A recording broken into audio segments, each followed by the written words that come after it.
Ci sono stati due periodi miei qui a Matera. Il primo dal 65 al 71, con 3 anni di quarta serie vincemmo il campionato, un campionato stupendo, e 3 anni di C1.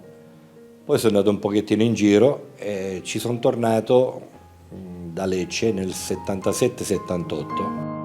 È morto all'età di 77 anni Diego Giannattasio, 294 presenze con la maglia bianca-azzurra, veri e propri numeri da record per il secondo calciatore con più presenze in campionato nel Matera dopo Claudio Gambini. La piazza d'onore in questa importante graduatoria rappresenta perfettamente l'apporto che l'ex centrocampista classe 45 ha dato al club. Si pensi alle promozioni in Serie C e in Serie B, a cui si aggiungono 3 anni da allenatore nella C2 degli anni '80.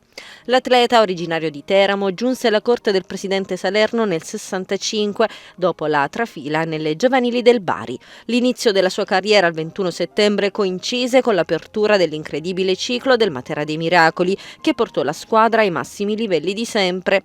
Solo 2 anni dopo il suo arrivo, infatti, conquistò la Serie C dopo una stagione esaltante che vide i biancazzurri avere la meglio nel testa a testa col Savoia. Dopo le parentesi di Brindisi, Avellino, Bari e Lecce, Giannattasio ritornò alla base nel 77, giusto in tempo per contribuire alla storica promozione in Serie B.